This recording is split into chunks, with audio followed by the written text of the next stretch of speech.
Jared Polin, FroKnowsPhoto.com, and this is 3 shots or less, where I go into different situations and scenarios to try to get the perfect exposure in only 3 shots. Let's see what I can do this time with this bobblehead.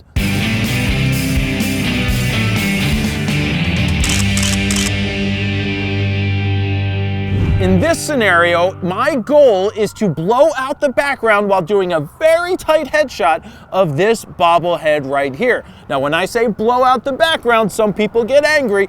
I personally mean get that nice out of focus bokeh-y background that a lot of you guys want to get. In this case, I'm using the Nikon D3300 with a 35mm 1.8 DX, which is pretty inexpensive for a 1.8 lens. So because I want to get an out of focus background, I'm going to shoot at a wider aperture, somewhere around f2. We'll call it f2. Now, I haven't taken any test shots yet because I want to guess the exposure and get it right in 3 shots or less. So let's look at this. I'm going to go to f2 because this lens lets me go to f2. Now, keep in mind, this is not an expensive lens. If you're on Canon, you can get a 50-1.8. On Nikon, you got this 35 1.8, runs about 200 bucks and change. So I'm at f2. I'm going to put my shutter speed at, let's say, 1/500th of a second, and I want my ISO to be 800. So I'm at 800 ISO, f2 at 1/500th of a second. Let's take the first shot. Make sure I get the bobblehead in there. I mean my hair pick.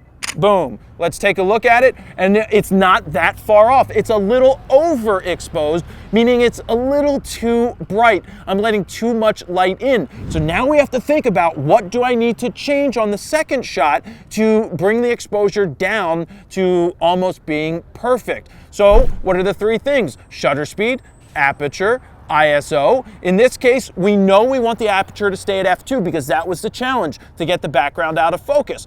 I can do 2 things now. I can go ahead and change my ISO, which may be too bright, it's too high, so I could lower it, or I could bump my shutter speed up even higher than 1/500th. In this case, let's bring the ISO down. I think it's 2 stops. It should get us pretty darn close. So remember, change 1 thing at a time. So this time I went from 800 ISO to 200 ISO. So here we go. Let's go ahead and take a picture, same picture, second shot.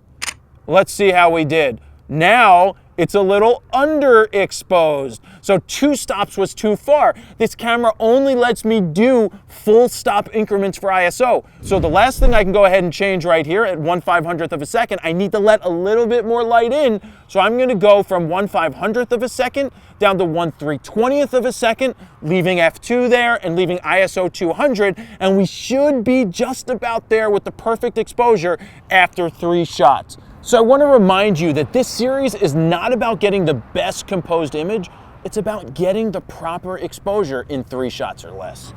So here we go, last shot, and let's see, how do we do? That is pretty darn good. That looks like it's right on. Very good job, Jared. Good job, bobblehead. Give me a high five. So that's what I was able to do in 3 shots by playing with the exposure triangle and changing 1 thing at a time. Yes, this is a challenge, but I know that every one of you guys can go out there, set your camera to manual, and in 3 shots or less, get the perfect exposure, or pretty damn darn close. Remember that when you shoot raw, be pretty darn close, because once you get your exposure locked in, then you can focus on shooting until the light situation changes. Now, if you have a scenario or a situation you'd like to throw at me to see if I can go ahead and do it, go ahead and leave a comment down below with what that scenario and situation is, and maybe we'll pick yours to go and make the perfect exposure in 3 shots or less. So thank you guys very much for watching. Jared Polin, FroKnowsPhoto.com. See ya.